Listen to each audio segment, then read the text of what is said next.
Previous lectures में हमने पढ़ा था सिमिलैरिटी ऑफ पॉलीगन्स, है ना? तो सिमिलैरिटी ऑफ पॉलीगन्स, अब पॉलीगन्स जो हैं वो बेसिकली क्या होते हैं? क्लोज साइडेड फिगर्स होती हैं। जैसे कि अगर मैं दो साइड लेता हूँ तो दो साइड से कोई भी क्लोज फिगर नहीं बनती, है ना? कम से कम मुझे तीन साइड्स तो लेनी पड़ेंगी तभी ये फिगर क्लोज होगी। तो थ्री साइडेड फिगर को हम बोलते हैं ट्राइंगल। उसके बाद फोर साइडेड फिगर को बोलते हैं क्वाड्रिलेटरल। फिर फाइव साइडेड फिगर को बोलते हैं पेंटागन। फिर सिक्स को हेक्सागन। ठीक है, ये सब एट्थ क्लास में पढ़ा था तुमने। तो हमने पहले पिछले लेक्चर्स में डिस्कस किया था कि पॉलीगन सिमिलर कब होते हैं। दो पॉलीगन्स जो हैं वो सिमिलर कब होते हैं, जब मैंने तुम्हें दो क्वाड्रिलेटरल्स को बताया था कि सिमिलर हैं या नहीं है तो वो कैसे होंगे। पहले तो कॉरस्पॉन्डिंग एंगल्स इक्वल होने चाहिए, तो कॉरस्पॉन्डिंग साइड्स की रेशियो प्रोपोर्शनल होनी चाहिए, ये बताया था उनमें। तो उसी तरीके से ये, क्योंकि ये भी ट्राइंगल भी एक पॉलीगन ही है, पहले भी पॉलीगन की बात की थी, तो ट्राइंगल्स में भी वही सब सब क्राइटेरिया लगेंगे। तो ये सारी एनसीईआरटी की वर्डिंग है, वही मैं तुम्हें बता रहा हूँ क्या लिखा है एनसीईआरटी में। What can you say about the similarity of two triangles? You can recall that a triangle is also a polygon, so we can state that same condition for similarity of two triangles. वही जो मैंने बताया कि जैसे polygon में दो condition लगती हैं, वैसी ट्राइंगल्स, क्योंकि पॉलीगन्स का ही पार्ट है तो ट्राइंगल्स में भी वही लगेंगी कि भाई दो ट्राइंगल सिमिलर कब होंगी, जब उनके कॉरस्पॉन्डिंग एंगल्स इक्वल होंगे और कॉरस्पॉन्डिंग साइड्स की रेशियो इन सेम रेशियो होगी, या और प्रपोर्शन। या तो सेम रेशियो बोलो, कॉरस्पॉन्डिंग साइड्स की रेशियो सेम है ये बोल लो, या ये बोलो कि corresponding sides are in proportion. Same proportion लिखने की जरूरत नहीं है, प्रपोर्शन के अंदर ही सेम रेशियो का मीनिंग होता है। सेम रेशियो लिखो या और प्रपोर्शन लिखो या प्रपोर्शनल लिखो, लेकिन सेम प्रपोर्शन मत लिखना। ठीक है, आगे लिखा है note that if corresponding angles of two triangles are equal then they are equiangular triangles. इसका क्या मतलब है कि जैसे अगर दो ट्राइंगल्स हम ले रहे हैं, एक ट्राइंगल ले रहा हूँ मैं ए बी सी और दूसरी ट्राइंगल ले रहा हूँ मैं डी ई एफ, तो कॉरस्पॉन्डिंग एंगल इक्वल है। एंगल डायग्राम में देखो, एंगल ए जो है एंगल डी के इक्वल है, दोनों ही 40 हैं। एंगल बी जो है वो एंगल ई के, दोनों ही 60 हैं। उसके बाद एंगल सी जो है वो एंगल एफ के इक्वल है, दोनों ही 80 हैं, है ना? तो कॉरस्पॉन्डिंग एंगल्स इक्वल हैं दोनों ट्राइंगल्स के, तो उसे क्या बोलेंगे हम? Equi angular triangles. ठीक है, तो आगे वो क्या बोल रहा है, अगर corresponding angles of two triangles are equal then they are equiangular triangles. A famous Greek mathematician Thales gave an important truth related to two equiangular triangles which as follows. Thales theorem ने बताया था कि अगर दो triangles equi angular हैं, मतलब corresponding angles उसके equal हैं, तो आगे उसने कुछ बताया था थेल्स ने, वो देखते हैं। तो हेल्स ने क्या बताया था? Ratio of any two corresponding sides in two equiangular triangles is always the same. मतलब कि दो ट्राइंगल्स जैसे अभी मैंने ऊपर बनाई थी, कि उनमें जो कॉरस्पॉन्डिंग साइड्स की रेशियो है वो सेम होगी, या कह सकते हैं प्रोपोर्शनल होगी। तो ये हेल्स ने बोला था कि अगर दो ट्राइंगल इक्वी एंगुलर हैं, इक्वी एंगुलर मतलब कि उनके कॉरस्पॉन्डिंग एंगल्स इक्वल हैं, तो यानी कि अगर दो ट्राइंगल ऑलरेडी इक्विएंगुलर हैं, ऑलरेडी कॉरस्पॉन्डिंग एंगल इक्वल हैं, तो उनकी रेशियो भी इक्वल होगी, कॉरस्पॉन्डिंग साइड्स की रेशियो भी इक्वल होगी। It is believe that he had used a result called the basic proportionality theorem, now known as Thales theorem. इसको हम इसी शॉर्ट फॉर्म को बीपीटी भी बोलते हैं, बेसिक प्रोपोर्शनैलिटी थ्योरम, या फिर थेल्स थ्योरम भी बोलते हैं इसको। ये आगे आएगी थ्योरम, तो इसका प्रूफ भी हम करेंगे। तो to understand this theorem BPT, let us perform. तो ये जो है बीपीटी शॉर्ट फॉर्म बोलते हैं इसको, या थेल्स थ्योरम भी बोलते हैं। Late us perform the following activity. Following activity से ये बीपीटी को समझाने की कोशिश कर रहा है। तो क्या एक्टिविटी है? वो कहता है draw an angle X A Y. अब ये है एक्स ए वाई, डायग्राम में देखो जरा, एक्स ए वाई एंगल ये वाला है। तो मतलब कि ये भी कह सकते हैं कि हमने ए वाई एक रे ड्रॉ करी और एक रे हमने नीचे ड्रॉ कर दी, तो और इसको नाम दे दिया एक्स ए वाई। इस डायग्राम में देख लो।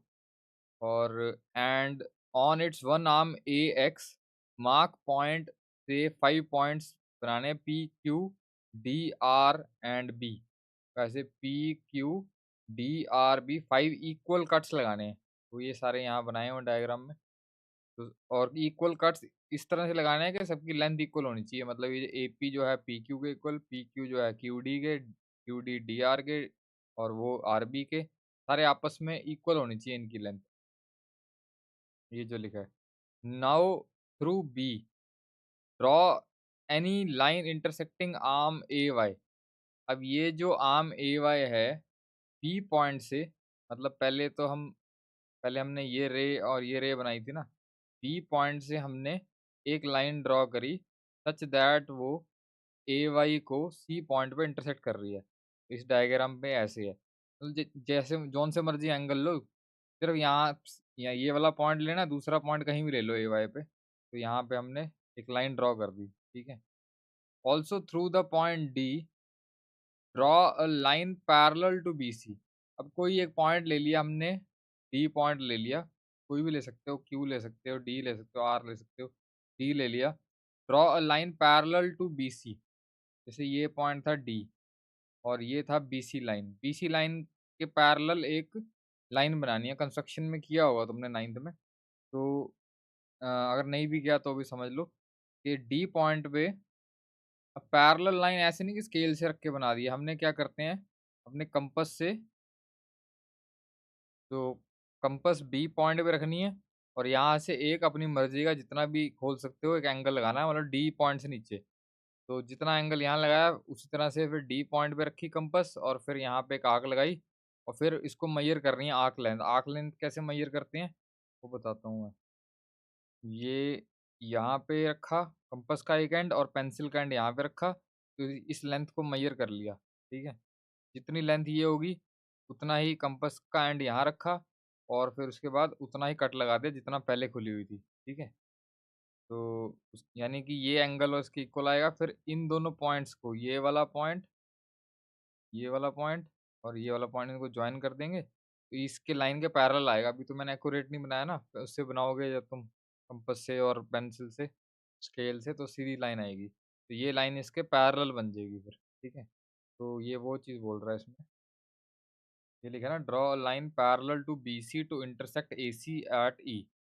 बी सी के पैरेलल डायग्राम में देखो एक लाइन ड्रॉ करनी है डी ई, मतलब ई पॉइंट जो है वो ए सी के ऊपर है, ठीक है? तो do you observe from your construction A D by D B is equal to 3/2। वो कैसे, ए डी कितना है, ये सारे इक्वल पार्ट्स है ना, first part, second part, third part, fourth part, 5 equal parts बनाए हैं। तो अगर मैं 1-1 सेंटीमीटर का भी लूँ सारे distance, A P, P Q, Q D, D R, R B, तो ए से लेकर डी तक डिस्टेंस कितना हो जाएगा, 3 नहीं हो जाएगा, 3 यूनिट्स, या 3 सेंटीमीटर भी लूँ अगर। और डी से लेकर आर तक कितना हो जाएगा, फिर मैं यहाँ लिखूँ A D upon D B. A D है 3 सेंटीमीटर और डी बी कितना है, 2 सेंटीमीटर। सेंटीमीटर कट गया तो 3/2 बचा, ये वही लिखा है 3/2, ठीक है। तो A D by D B is 3/2। ये सब बनाने के बाद जब तुम स्केल से मेजर करोगे ना, तो तुम्हारी ए ई ऑटोमेटिकली 3 सेंटीमीटर आएगी, और ई सी जो है वो भी 2 सेंटीमीटर आएगी। यानी ये भी 3:2 में ही डिवाइड कर रहा है ई पॉइंट ए सी को। वही लिखा है, मेजर करो ए ई ई सी। और व्हाट अबाउट ए ई और ई सी, ए ई डिवाइड बाई ई सी जो आ रहा है हमारा 3 सेंटीमीटर/2 सेंटीमीटर विच इज़ 3/2, ठीक है। वही जो यहाँ पे आ रहा था A D by D B, वो भी 3/2 था।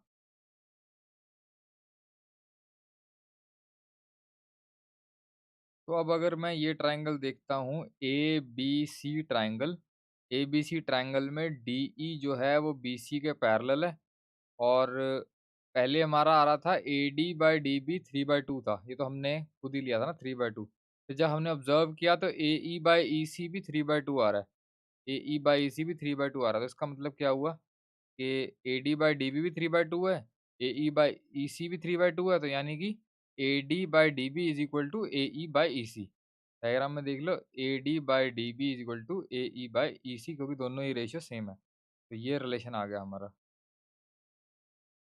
तो आगे वो कह रहा है, इज इट अ कोइंसिडेंस कि भाई इसी पर्टिकुलर केस में बाई चांस ये रेशियो इक्वल आ गई, तो वो कहता है नहीं, ये कोइंसिडेंस नहीं है, ये एक थ्योरम है जिसका नाम है बेसिक प्रोपोर्शनैलिटी थ्योरम, बीपीटी बोलते हैं या थेल्स थ्योरम भी बोलते हैं। इसकी वजह से ये हो रहा है, जिसमें वो क्या बोलते हैं कि अगर एक ट्राइंगल है, ठीक है, उसमें कोई एक साइड है बीसी, उसके पैरेलल एक साइड ट्राइंगल के अंदर ही बना दूं मैं ये, ठीक है। अगर मैं ऐसा करता हूँ, तो अगर इसका नाम मैं दे दूं डी ई, तो A D by D B is equal to A E by E C हो जाएगा। मतलब ट्राइंगल में अगर कोई लाइन बनाऊं जो कि थर्ड साइड के पैरेलल हो, जैसे यहाँ पर थर्ड साइड मैंने बी सी लिया है, उसके पैरेलल एक लाइन डी ई बनाई है जो कि ट्राइंगल के अंदर ही है, ठीक है। या मैं इसको ए बी सी ट्राइंगल को फिर से बना देता हूँ, यही सेम ट्राइंगल बना रहा हूँ, इस बार मैं बेस जो ले रहा हूँ ए सी ले रहा हूँ, ये वाला ए सी। तो इसके पैरेलल एक मैं लाइन बना देता हूँ, पैरेलल होनी चाहिए, और इसका नाम रख दिया डी ई। तो डी ई जो है वो ए सी के पैरेलल है, फिर कौन सी रेशियो इक्वल होएगी, B D by D C is equal to B E by A E कह लो या ई ए कह लो, ठीक है। B D by D C is equal to B E by E A. तो ऐसे किसी भी साइड के पैरेलल कोई भी लाइन हम बना सकते हैं, उसके अकॉर्डिंग फिर वो साइड्स की जो रेशियो है वो इक्वल हो जाएगी। तो ये है हमारा थेल्स थ्योरम या बीपीटी थ्योरम। इसको आगे डिटेल में करेंगे अभी हम। बेसिकली ये एक एक्टिविटी थी जो एनसीईआरटी में तो मैंने बता दी तुम्हें, लेकिन मेन जो है बीपीटी का प्रूफ तुम्हें अच्छे से आना चाहिए। That's it.